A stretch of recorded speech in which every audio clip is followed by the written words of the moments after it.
Seja bem-vindo ao programa Encontro com a Palavra. Nele nós temos sempre a oportunidade de estudarmos a Palavra de Deus através deste manual, que é o manual da Escola Sabatina.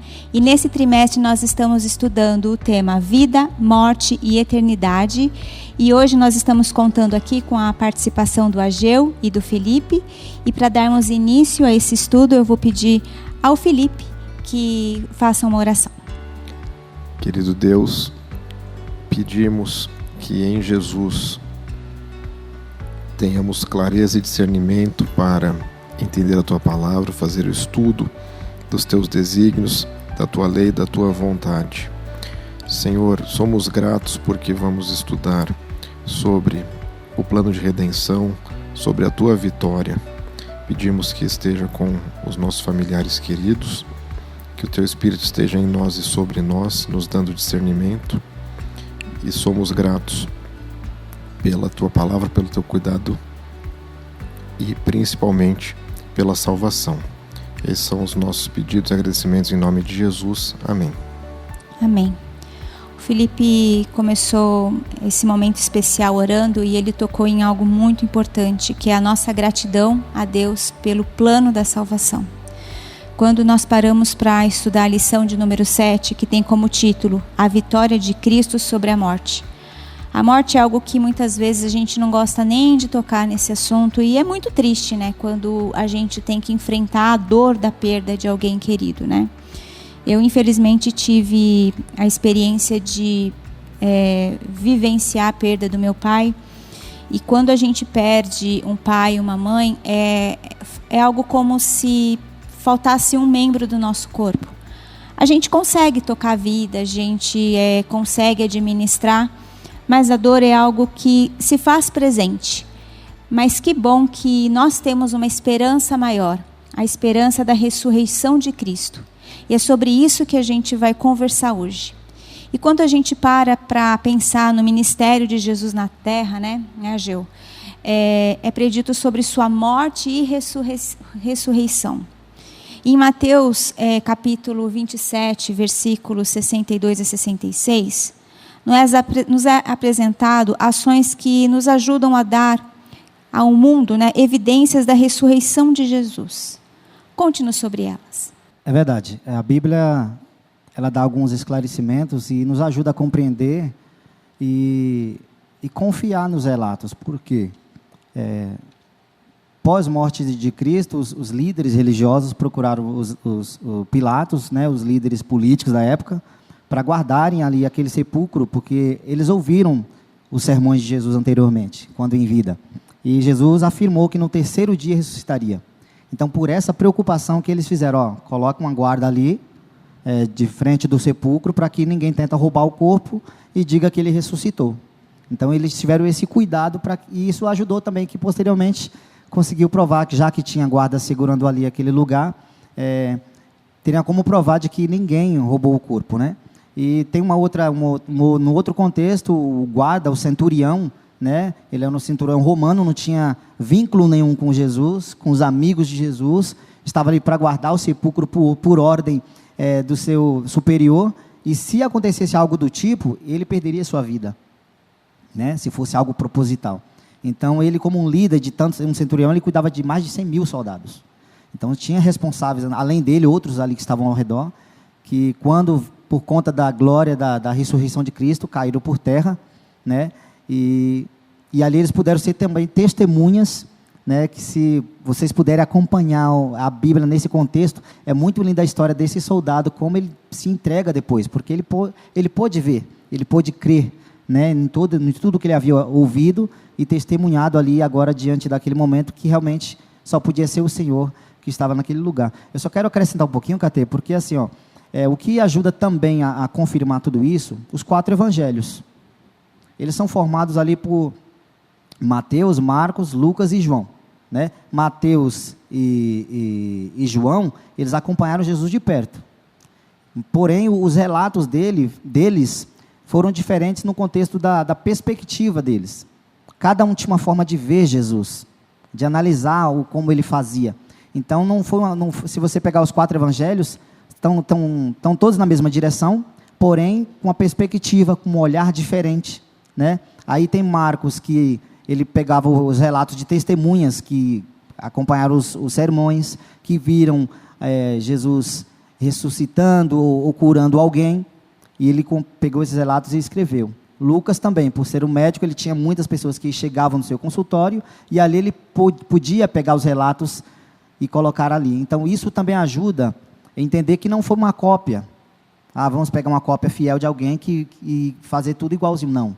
Foram testemunhas oculares ou de pessoas que viram, que assim eles juntaram, e isso nos ajuda a ter uma confirmação de que tudo aquilo era real.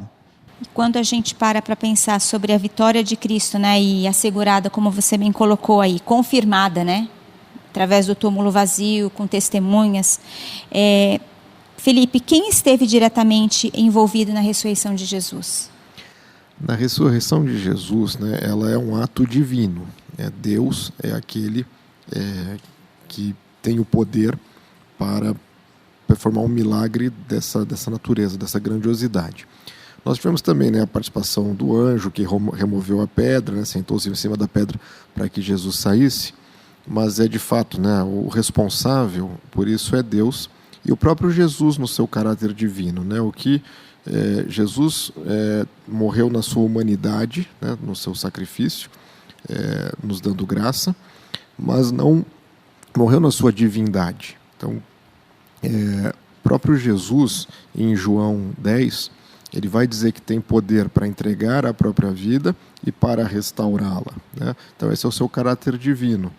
Então, efetivamente, nós vamos ver, né, em Romanos 8, por exemplo, que quem performa esse milagre é Deus, mas sendo Jesus também, né, divino, sendo Jesus também Deus, ele tinha o poder para se entregar, né, e para reviver, para ressuscitar. E de fato, o milagre provavelmente mais grandioso, né, que nós conhecemos, porque ele representa o que vai acontecer conosco também, né? A morte, ela tem a figura do sono, né? Então, se nós morrermos no Senhor, né, estivermos com o Senhor, Ele vai nos ressuscitar. Então, a morte de Jesus foi essa morte, né, uma morte no Senhor, a sua parte humana, morreu no Senhor. E representa uma grande vitória, né, uma vitória no panorama, na moldura do grande conflito. Então, como a Ageu comentou, né, houve todo um esforço para que mantivessem a tumba de Jesus com uma pedra selada ali para que ele não pudesse sair, ou que os discípulos não pudessem roubar o seu corpo, mas não se tratava disso, né? Ele é Deus, então ele já estava escrito, era o plano, ele cumpriu esse plano e ele ressuscitaria, né, no seu caráter divino, e não seria uma pedra, não seria uma guarda que impediria isso, né? Mesmo com o desespero de Satanás tentando garantir que isso acontecesse, evitar a ressurreição de Jesus. Então, a vitória, né, ela se determina ali nesse momento, né, a consumação no sacrifício e a vitória na ressurreição, que representa, né, a ressurreição de todos nós, uma nova vida para todos nós também. Amém, amém por isso.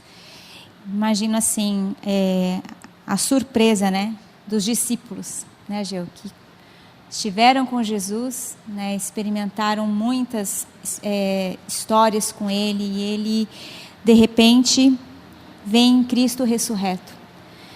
Como você acha que com base no estudo que você fez, como os discípulos reagiram quando encontraram pela primeira vez com Cristo ressurreto? A gente tenta imaginar, mas é até difícil de tentar imaginar, porque eles acompanharam Jesus durante do ministério de Jesus, aqueles 3 anos, muito de perto, né? Eles dormiram ao lado de Jesus, comiam com Jesus, estavam ali, tinham uma amizade ali muito grande. E embora eles viram os milagres, embora eles viram como Jesus perdoou, como Jesus amou, ainda assim, com tanta convicção que eles tinham, quando Jesus morreu, caiu muita coisa por terra. Eles acompanharam muito de perto, eles viram tudo, viram todo o poder de Jesus, porém parece, no entender, quando Jesus morreu, parece que fracassou. O objetivo não foi alcançado. Eles não tinham total compreensão, né, do fator determinante que seria a ressurreição. Quando Jesus aparece diante deles, foi a confirmação de que o reino de Deus realmente havia chegado. Se antes eles tinham uma certeza, essa certeza passou a ser uma certeza plena, né? Porque depois da ressurreição de Cristo, eles podiam gritar em alta voz. Eles não tinham mais medo da morte, porque eles sabiam que o seu Senhor também ressuscitou. Então isso foi importante, foi determinante para a pregação do Evangelho, né? E assim, falando de uma história geral, foi um marco mais importante onde dividiu tudo, né? Porque hoje nos estudos até das escolas é dividido antes e depois de Cristo, para entendermos a importância do acontecimento, né? Do quão foi importante a chegada do Messias, e se ele não houvesse ressuscitado, não ouviremos falar mais sobre ele. Exatamente. E Felipe, pensando ainda nessa questão dos discípulos, né? Como você pensa que eles reagiram ao encontrar com Jesus ressurreto? Bem, nós temos, né, algumas informações. Então, a primeira reação, né, de alguns foi assombro, porque é uma coisa realmente grande, né, inesperada. Eles haviam convivido com Jesus por tanto tempo, tinham ouvido de Jesus, né, que ele ressuscitaria, mas acho que não tinham entendido, né? Então, quando viram ali o Jesus ressurreto, ficaram assombrados, mas logo entenderam, né? Acho que isso foi muito importante para a questão da conversão, e ficaram maravilhados, né? Ficaram gratos. Acho que isso fortaleceu, inclusive trabalhou o coração deles para que tivessem dispostos a aí sim entregar tudo, né? Para seguir Jesus, para pregar sobre Jesus e para trabalhar na obra de Jesus. E aí eu acho que merece um destaque especial, né? A reação de Tomé, que tendo ouvido da ressurreição, disse, eu preciso ver, né, as feridas, tocá-las, tocar no seu lado. E uma semana depois Jesus apareceu para ele, e ele de fato reconheceu a ressurreição e Jesus como seu Salvador. E aí Jesus tem uma fala muito importante ali, que está em João 20. Ele diz para Tomé: você creu porque me viu, bem-aventurados são os que não viram e creram. Como nós não convivemos com Jesus ressurreto, né, fisicamente. Nós temos um relacionamento com Jesus, uma comunhão, e nós queremos que Ele viva em nós, né? Nós queremos abrir, né, a nossa vida e reviver junto com Ele, mas nós não vimos. E é uma grande promessa, né? O próprio Jesus dizer: bem-aventurados os que creram e não viram. Na lição de quinta-feira, né, que tem como título As primícias dos que dormem, comentado sobre a questão de em que sentido Paulo se referiu ao Cristo ressurreto. Como as primícias, essa questão das primícias dos que dormem, Ageu? Esse é um tema que causa até um pouco de divisão, né, entre os cristãos, porque alguns entendem de uma forma e outros entendem de outra, porque primícias ela trata de algo cronológico, né, de algo que foi o primeiro, e nesse contexto aqui de Paulo, não está, embora fala assim, que Cristo é a primícia dos que dormem, não está relacionando ele que foi o primeiro a ser ressuscitado, porque nós temos o relato de Moisés, né? Porque no contexto fala o primeiro que ressuscitou para não mais morrer, né? Então nós cremos na ressurreição de Moisés, e ele não vai mais morrer. Então nesse contexto, em primícia dos que dormem, está relacionado com ele sendo o principal ou o primogênito, né? Está enaltecendo a pessoa dele por ser um Deus que veio à terra como um homem e ressuscitou. Então colocou ele como o principal daqueles que vão ser ressuscitados, né? Então, só para deixar claro que ele não, a palavra primícia nesse contexto não está relacionando ele sendo o primeiro, mas sim o principal. E já na sexta-feira, né, como passou rápido a nossa conversa, tem um ponto que para a gente poder estar analisando e discutindo, para a gente poder estar fechando a lição dessa semana. Está consumado e ressuscitou. De que forma podemos dizer que essas duas declarações se complementam, Felipe? Elas se complementam no sentido de que elas representam a completude do plano de salvação, do plano de redenção. Então, quando Jesus diz está consumado, né, e morre, ele cumpriu, né, a parte do plano vinculada ao sacrifício e nos oferecendo a graça.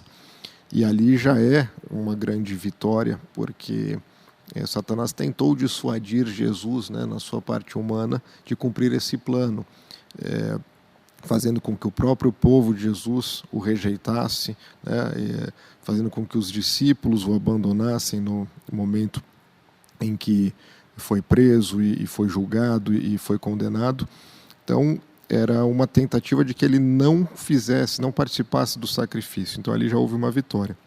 Quando Jesus falou está consumado e morreu, muitos santos ressuscitaram. Então, aqui a gente já tem uma simbologia da ressurreição, né, que é para a vida eterna, que é uma vida restaurada, um corpo restaurado. E aí, o ressuscitar é a consumação da vitória. O ressuscitar é mostrar que Jesus é capaz de ressuscitar por sua parte divina, consolida essa vitória, né?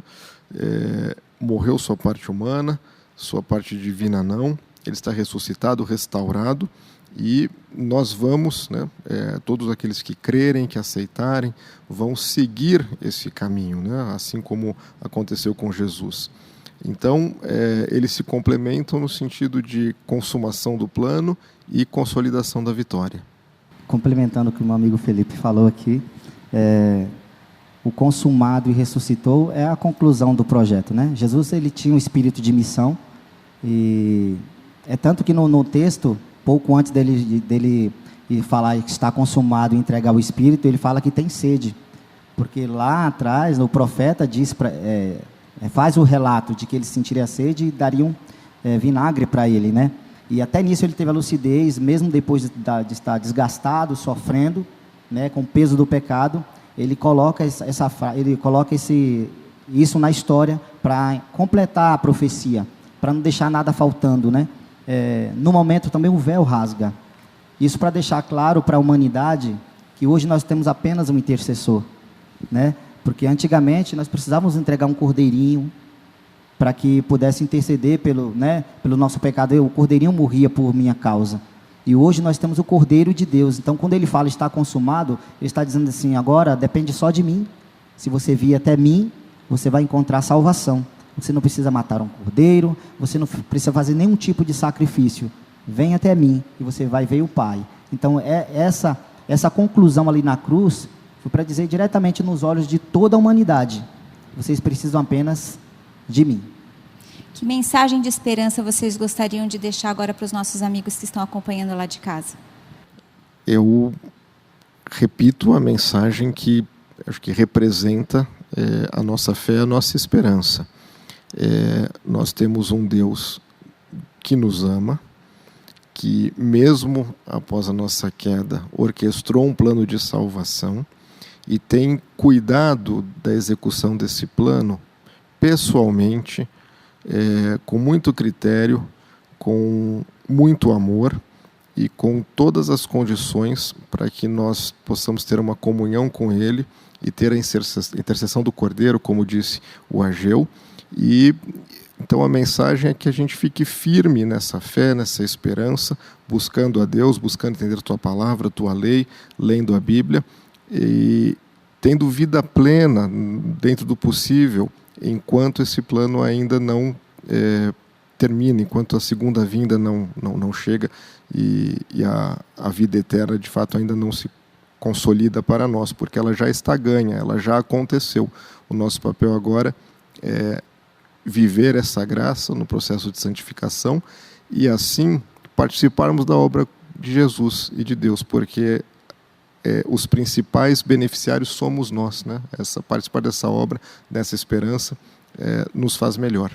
Eu quero dizer para você que, se você nunca leu sobre os evangelhos, sobre a história de Jesus de pertinho, leia, porque é maravilhoso você entender de perto o que Deus se propôs a fazer por você, por mim. É muito bom. Deus ele deixou essa mensagem maravilhosa, porque sem isso nós não podemos nos tornar alguém diferentes, né? E não faz sentido você ser bom com uma pessoa, ajudar um cachorrinho, uma velhinha, fazer o que for.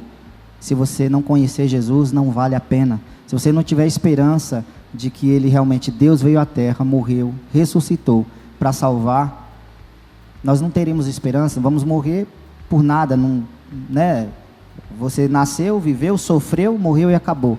Se você não tiver esperança de um dia estar perto desse Deus maravilhoso que nos ama, não vale a pena viver, não faz sentido a vida. Então conheça de perto esse Jesus. Querido amigo, finalizando a nossa lição, eu gostaria só de reforçar o que os nossos amigos aqui bem colocaram.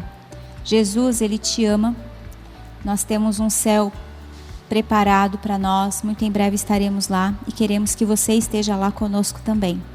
Para nós da Igreja Adventista de Moema é um prazer recebê-los aqui até presencialmente. Se você ainda não teve oportunidade, venha conhecer a nossa igreja, dedique seu tempo, invista seu tempo no estudo da palavra, porque nela nós temos palavras de amor, de conforto, de consolo. E se você também estiver com seu coração triste, contrito pela perda de um ente querido, que você possa confiar em Deus, que Deus está contigo e o melhor de Deus sempre está por vir. Para finalizar, eu vou pedir pro Ageu fazer oração. Oremos. Muito obrigado, Senhor, pelo privilégio de estarmos aqui estudando Tua Palavra. E certamente, Senhor, podemos sentir a Tua presença aqui, porque onde há 2 ou 3 reunidos, aqui o Senhor está também. Obrigado pelo privilégio de nos ensinar a ser pessoas melhores. Abençoe a cada um de nós, é o que te rogamos por Jesus. Amém. Amém. Felipe e Ageu, mais uma vez, obrigada. Aprendo muito com vocês. Espero vocês também no próximo encontro com a palavra. Até breve.